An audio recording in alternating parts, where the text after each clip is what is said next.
Hello friends, very good evening. I am Arafat Khan and welcome to my YouTube channel.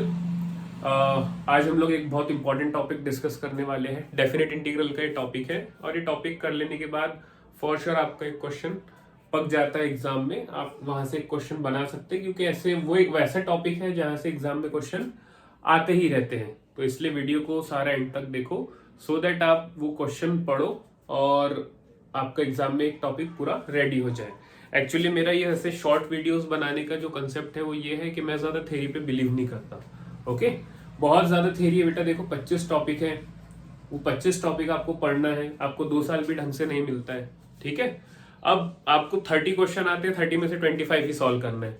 25 question पढ़ने के लिए आपको पूरे 25 टॉपिक्स पढ़ने पड़ेंगे। इतनी थ्योरी आप पढ़ो तो बर्डन आता है, स्ट्रेस आता है, एंजाइटी होती है कि इतना टॉपिक कैसे पढ़े, क्या करे, है ना। फिर बहुत सारे क्वेश्चन अराइज होते हैं, फिर हमें डिमोटिवेट लगने लगता है कि यार पढ़ना तो बहुत सारा है।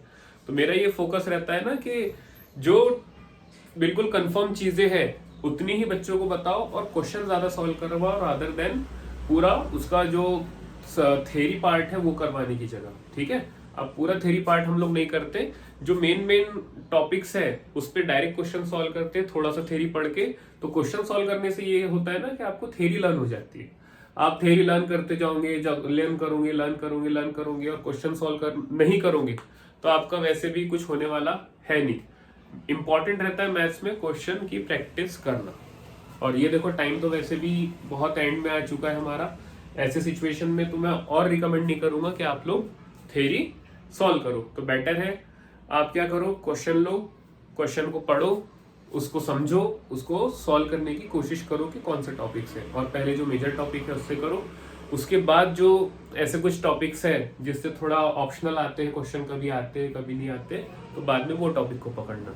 ठीक है, तो चलिए स्टार्ट करते हैं वो टॉपिक जहाँ से हमें ये समझ में आ जाए कि यहाँ से एक हमारा क्वेश्चन बन जाएगा, एक टॉपिक रेडी हो जाएगा। और टॉपिक समझने के लिए हमें पूरा थ्योरी पढ़ने की जरूरत नहीं, बिकॉज हम क्वेश्चंस की हेल्प से समझ जाएंगे कि वो टॉपिक को हमें कैसे अटेम्प्ट करना है। ठीक है, फॉर्म फिलिंग की डेट्स आपके सामने आ चुकी है, आप फॉर्म फिल कर सकते हो, उसका मैं वीडियो लिंक डाल दूंगा।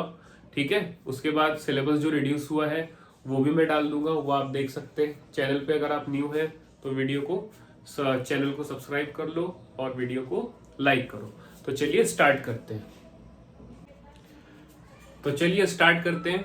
मैं जिस मेथड की बात कर रहा था वो मेथड पे हमने क्वेश्चन लिया है, उस क्वेश्चन को सॉल्व करेंगे और उस मेथड को भी समझेंगे कि कौन सा मेथड है जिससे हम लोग ने अगर क्वेश्चंस अच्छे से प्रैक्टिस कर लिए तो यहाँ से एक क्वेश्चन फॉर श्योर हम लोगों के लिए एग्जाम में बनने वाला है। तो वो मेथड का नाम है बच्चों मेथड ऑफ सब्स्टिट्यूशन। ठीक है, वो मेथड का नाम क्या है, मेथड ऑफ सब्स्टिट्यूशन। ठीक है, ये मेथड ऐसा मेथड है जिसके क्वेश्चंस अगर आप प्रैक्टिस करके जाते हो तो आपका क्या होने वाला है, यहाँ से एग्जाम्पल एक वो मैक्सिमम टाइम आपको एग्जाम में देते ही है। ठीक है, तो देखो मेथड ऑफ सब्स्टिट्यूशन के जो क्वेश्चन है उसको हम कैसे अटेम्प्ट करते हैं।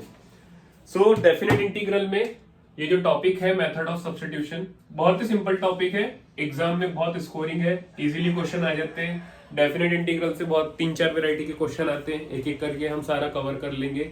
उसके बाद एरिया अंडर द कर्व से जो क्वेश्चन आते हैं वो भी हम वहां से कवर कर लेंगे। तो ये क्या है ना, आप शॉर्ट पढ़ के जाओगे और क्वेश्चन करके जाओगे तो आपको ज्यादा स्ट्रेस नहीं आएगा, आपको एक कॉन्फिडेंस आएगा कि हाँ मैं रेडी हूँ एग्जाम के लिए। बट अगर आप थ्योरीज पढ़ रहे हैं, यहाँ ये होता है, यहाँ पे वो होता है, ये टॉपिक में ऐसे होता है वैसे होता है, तो इसमें क्या होने वाला है, आपका स्ट्रेस बहुत ज्यादा बढ़ जाएगा, फिर आप फ्रस्ट्रेशन के चक्कर में एग्जाम को खराब कर दोगे। तो बेटर है क्वेश्चन ज्यादा करो टॉपिक वाइज और एग्जाम में आपके जो मार्क्स है वो इम्प्रूव हो जाएंगे। तो स्टार्ट करते हैं।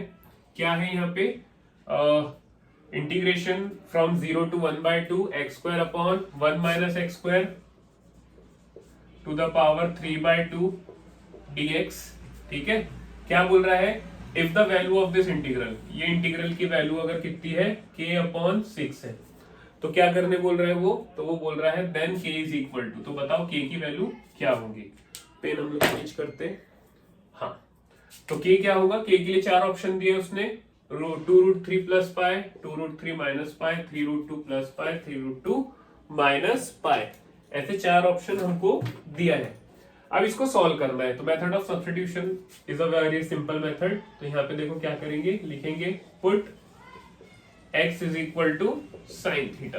ठीक है, बहुत सारी चीजें होती है इसमें, जैसे जैसे क्वेश्चन सॉल्व करेंगे तो समझेगा कैसे सब्स्टिट्यूशन के क्वेश्चंस को अटेम्प्ट करते हैं। तो x की जगह क्या पुट किया हमने, साइन थीटा। तो यहाँ से dx क्या हो जाएगा, dx हो जाएगा cos थीटा d थीटा। ठीक है, अब क्या करना है आपको, जब भी डेफिनेट इंटीग्रल लगा रहे हो आप, तो आप लिमिट्स को भी चेंज करोगे। तो लिखेंगे as x tending to zero, जब x जीरो की तरफ जा रहा है तो यहाँ पे जीरो रखो, तो साइन किसकी तरफ जाएगा, मतलब थीटा किसकी तरफ जाएगा, वो जाएगा जीरो की तरफ। x जीरो की तरफ जा रहा है, आपने यहाँ पे पुट किया, तो sine theta is equal to zero. Sine theta zero कब होता है, जब theta is equal to zero होता है, सिंपल। नेक्स्ट, जब थीटा जा रहा है 1/2 की तरफ, पहले लोअर लिमिट के लिए करते हैं फिर अपर लिमिट के लिए करते हैं। तो थीटा कहाँ जाएगा, साइन थीटा क्या मिल जाएगा हमको, साइन थीटा मिल जाएगा 1/2। तो साइन थीटा 1/2 कब होता है, जब थीटा होता है π/6। Okay, as simple as that. तो यहां से बहुत इजीली क्वेश्चन बन जाते हैं इस टॉपिक से। अब देखो हमारे पास सब्स्टिट्यूशन की सारी चीजें हैं और लिमिट्स भी है, तो हम यहाँ पे इसको सॉल्व करेंगे। Therefore k/6 is equal to integration, अब न्यू लिमिट लिखेंगे, पहले थी 0 to 1/2, अब हो गई है 0 to π/6। ऊपर आ जाएगा x की जगह sign square theta upon 1 minus sign square theta two the power 3/2, और dx की जगह क्या आएगा, dx की जगह आएगा cos थीटा d थीटा। ठीक है, अब इसको सॉल्व कर लो। तो सॉल्व करना तो बहुत आसान है, integration from 0 to π/6 sine square theta upon, अब देखो 1 माइनस साइन स्क्वायर थीटा क्या होता है, कॉस स्क्वायर थीटा, और पावर क्या लगा हुआ है उसके ऊपर, 3/2। ठीक है, तो स्क्वायर से अपॉन का 2 कैंसिल हो जाएगा, यहाँ सिर्फ क्या बचेगा, यहाँ बचेगा cos cube theta into cos theta, और यहाँ पे आएगा डी थीटा। ठीक है, अब क्या होने वाला है, कैंसिल, ये कैंसिल हो गया, तो यहाँ पे क्या बचा, integration 0 to π/6 sine square theta upon cos square theta, और इंटू में आ रहा है डी थीटा। ठीक है, अब हमको पता है कि साइन अपॉन कॉस क्या होता है, tan होता है, तो हम क्या करने वाले, नेक्स्ट स्टेप में साइन अपॉन कॉस को tan लिख देंगे। ठीक है, ये सारा बहुत इंपॉर्टेंट पार्ट है, चाहो तो लिख सकते हो।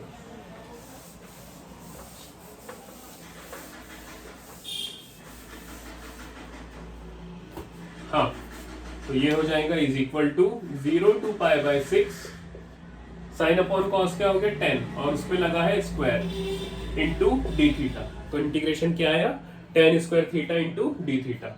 अब देखो tan स्क्वायर थीटा का डायरेक्ट इंटीग्रेशन होता नहीं है, तो पहले हम क्या करते हैं, उसको कन्वर्ट कर लेते हैं sec स्क्वायर थीटा -1 में, तो ये हो जाएगा sec square theta -1 d theta is equal to, अब इंटीग्रेशन आप सेपरेट कर लो, तो फर्स्ट वाले पे भी लगेगा और सेकंड वाले पे भी लगेगा, तो यहाँ पे क्या आएगा, sec स्क्वायर थीटा। देखो अब मेंस का है, तो आप हर स्टेप सारी करने का यहाँ पे मत सोचो, हम डायरेक्ट बताते हैं। sec स्क्वायर थीटा का इंटीग्रेशन हो जाएगा tan थीटा -1 का इंटीग्रेशन हो जाएगा थीटा, और डेफिनेट इंटीग्रल में इंटीग्रेशन का जो कांस्टेंट है वो लगाते हैं कि हम लोग, नहीं, डेफिनेट इंटीग्रल में हम कांस्टेंट ऑफ इंटीग्रेशन का यूज नहीं करते। ठीक है, तो यहाँ पे क्या आएगा, tan थीटा माइनस थीटा, और लिमिट क्या है 0 to π/6। अब क्या करना है, हमें यहाँ पे वैल्यूज पुट करना है, तो ये वैल्यूज पुट करने के बाद हमें जो k की वैल्यू चाहिए वो मिल जाएंगी। क्वेश्चन में हमें क्या बोला है, find the value of k, so k की वैल्यू इजीली मिल जाएंगी। यहाँ पे क्या हो जाएगा, इज इक्वल टू tan π/6 कितना होता है भाई बताओ, -π/6, और लोअर लिमिट पुट करने की तो नीड ही नहीं है, बिकॉज यहाँ पे क्या है, लोअर लिमिट 0, तो ये काम ही खत्म हो गया। tan π/6 होता है 1/√3 माइनस π/6 एज इट इज। अब इसको यहाँ पे अगर सॉल्व करना है तो डिनोमिनेटर सेम करने पड़ेंगे, तो यहाँ पे क्या करो, 6/6√3 माइनस √3 π/6√3, डिनोमिनेटर सेम करना था, तो हमने क्या किया, एडजस्टमेंट। अब डिनोमिनेटर सेम है तो न्यूमरेटर लिखोगे 6 - 3π/6√3, और यहाँ पे आएगा k/6, 6 से 6 कैंसिल। ठीक है, तो therefore k is equal to कितना हो गया, 6 - 3π। अब इसको सॉल्व कर लो, और हाँ, अपॉन में √3 था, उसको तो इग्नोर नहीं कर सकते हम लोग। अब जो ऑप्शन है देखो, उसके जैसा आ रहा नहीं है के की वैल्यू। ऑप्शन में हमारे पास ए बी सी डी कैसा है, अलग है, और यहाँ पे जो आ रहा है वो अलग है। तो यहाँ पे क्या लिखोगे आप, √3 आप कॉमन निकालोगे तो यहाँ बचेगा 2√3 माइनस पाई अपॉन √3। ठीक है, अब यहाँ पे क्या करो, ये कैंसिल कर दो, तो के की वैल्यू क्या आई, 2√3 माइनस पाई। देख लो कौन सा ऑप्शन से मैच हो रहा है, 2√3 माइनस पाई का है भाई, बी। तो B option is the correct option. ठीक है, तो ये करेक्ट हो गया। तो यहां तक था ये क्वेश्चन का सोल्यूशन। एक और क्वेश्चन लेते हैं और देखते कि ये जो मेथड ऑफ सब्स्टिट्यूशन है उसको अप्लाई करके आप कैसे इजीली क्वेश्चन अटेम्प्ट कर सकते हो। तो चलिए स्टार्ट करते हैं और देखते हैं एक और क्वेश्चन मेथड ऑफ सब्स्टिट्यूशन पे। ये नेक्स्ट क्वेश्चन है, इससे पहले हमने एक और क्वेश्चन कर लिया है और उसमें हमने देखा कि के की वैल्यू कैसे फाइंड करेंगे। इसमें हम लोग देखेंगे कि इंटीग्रल की वैल्यू कैसे फाइंड की जाती है। अल्टीमेटली ये क्वेश्चन भी जो है वो डेफिनेट इंटीग्रल के सब्स्टिट्यूशन मेथड का ही है। तो चलो इसको सॉल्व करते हैं। देखो, सबसे पहले आपको कंसिडर कर लेना पड़ेगा इस इंटीग्रल को आई। ठीक है, तो ये हो गया integration 1/2 to 2 tan inverse x upon x dx। अब यहाँ पे हम लोग सब्स्टिट्यूट कर देंगे, put x is equal to 1/t। तो इसका डेरिवेटिव क्या आ जाएगा, dx is equal to -1/t² dt। ठीक है, देयरफॉर अब लिमिट भी चेंज होती है। तो पहले x कहा जा रहा था 1/2 की तरफ, तो यहाँ से t कहा जाएगा, t जाएगा 2 की तरफ, और जब x जाएगा 2 की तरफ तो t जाएगा 1/2 की तरफ, क्योंकि रेसिप्रोकल है। तो लिमिट्स भी आ गई हमारे पास। Therefore i is equal to, इसको 1 दे दो, i is equal to integration, अब लिमिट्स चेंज करो, 2 to 1/2 tan inverse of x की जगह क्या आएगा 1/t अपॉन x की जगह 1/t, और dx की जगह क्या आ जाएगा -1/t² dt। तो t से t कैंसिल, ठीक है, माइनस आ जाएगा बाहर इंटीग्रेशन के। अब देखो यहाँ पे थोड़ा सा हम लोग क्या कर रहे हैं, शॉर्टकट ले रहे हैं। शॉर्टकट कैसे लेंगे, माइनस से लिमिट को डायरेक्ट चेंज कर देंगे। तो ये हो गया 1/2 से 2, और यहाँ क्या बचा tan इनवर्स 1/t अपॉन, यहाँ पे एक t बचा था वो आ जाएगा यहाँ पे, और यहाँ आ जाएगा dt। ठीक है, अब ये क्या होने वाला है, अब इंटीग्रेशन 1/2 से लेके 2 tan इनवर्स 1/x, तो ये हो जाता है cot इनवर्स ऑफ x। ठीक है, तो यहाँ पे आ जाएगा dt, ये आ गया। अब इंटीग्रल सेम जैसे इक्वेशन नंबर 1 थी वैसा है, बट यहाँ पे क्या है, इंटीग्रैंड का फर्क है और इंटीग्रैंड के वेरिएबल का फर्क है। तो देखो इंटीग्रैंड के वेरिएबल कैसे चेंज करेंगे हम लोग। इक्वेशन 1 तो रहने देते हैं, उसके नीचे का मैं रब कर देता हूँ। इक्वेशन 1 के नीचे का मैं रब किया, और इसको क्या लिखेंगे, and is equal to integral 1/2 to 2 cot inverse x upon x dx। ये हो गया इक्वेशन नंबर 2। इक्वेशन 1 को ना इसलिए रब नहीं किया हमने, बिकॉज उसकी नीड है हमें अभी यहाँ पे। ठीक है, अब देखो इक्वेशन 1 और 2 में जो वेरिएबल है सेम है, क्योंकि हमने तो ये पढ़ा है इंटीग्रल आप t में सॉल्व करो या x में करो, आंसर सेम ही आता है, इसलिए हमने t वाले को x में कन्वर्ट कर दिया। दोनों में वेरिएबल सेम हो गए, दोनों की लिमिट सेम हो गई। तो दोनों इंटीग्रैंड को आप क्या करो, दोनों इंटीग्रल को आप ऐड कर दो। तो ऐड करने के बाद देखो क्या होने वाला है, एडिंग 1 and 2, दोनों को जब ऐड करोगे तो लेफ्ट हैंड साइड में क्या था i, तो i प्लस i क्या हो जाएगा 2i। इंटीग्रैंड 1/2 से था 2, पहले आएगा tan इनवर्स x, फिर प्लस में आएगा cot इनवर्स x, और डिनोमिनेटर तो सेम था तो वो आएगा x, और dx भी एक ही बार। तो इज इक्वल टू इंटीग्रल 1/2 से लेके 2 tan inverse plus cot inverse, कितना होता है ये होता है π/2 अपॉन x dx। π/2 के इंटीग्रल के बाहर, तो यहाँ आया π/2, 1/2 से लेके 2 1/x dx। ठीक है, इतना पार्ट हो गया।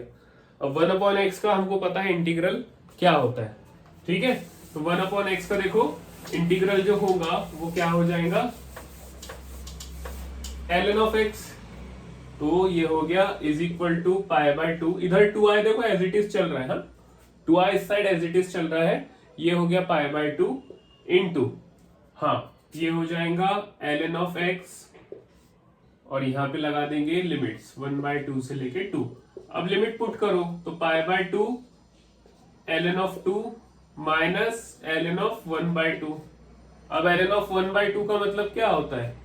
ln ऑफ 1/2 का मतलब होगा, यहाँ पे लिखा हमने ln of 2 plus ln of 2, ठीक है, क्योंकि 1/2 का 2 किया तो ऑब्वियसली क्या हो जाएगा, उसका जो साइन है वो चेंज हो जाएगा।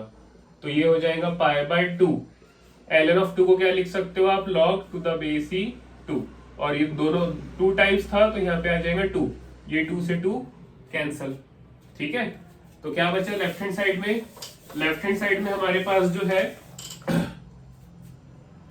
लेफ्ट हैंड साइड में था 2i is equal to, right में क्या आया, पाई log टू द बेस 2। अब यहाँ पे जो i है वो इधर रह जाएगा लेफ्ट में, और पाई के अपॉन में आएगा 2, और log 2 to the base e। ये आ गई आपकी i की वैल्यू। i की वैल्यू मतलब ये जो इंटीग्रल हमने कंसिडर किया था इसकी वैल्यू, इसकी वैल्यू अब ये आ गई। तो अब देख लो ऑप्शन में से कौन सा सही बैठ रहा है, फर्स्ट नहीं है, सेकंड नहीं है, थर्ड नहीं, फोर्थ। तो fourth option is the correct option, ठीक है। तो ये सारी चीजें हैं, बहुत इजीली क्वेश्चन सॉल्व हो जाते हैं यहाँ से, बस कुछ कुछ बेसिक्स आपको बनने चाहिए। तो ये था डेफिनेट इंटीग्रल का टॉपिक, मेथड ऑफ सब्स्टिट्यूशन, जिससे आप इजीली क्वेश्चन एग्जाम में अटेम्प्ट कर सकते हो, ठीक है। तो नेक्स्ट वीडियो में हम लोग मिलते हैं इसी तरीके के और इम्पोर्टेंट टॉपिक के साथ। तब तक आपके जो भी सिलेबस है उससे डिफरेंट क्वेश्चन सॉल्व करिए। कोई डाउट है तो आप कमेंट करके कमेंट बॉक्स में पूछ सकते हैं, और चैनल पे न्यू है तो चैनल को सब्सक्राइब भी करो। ओके।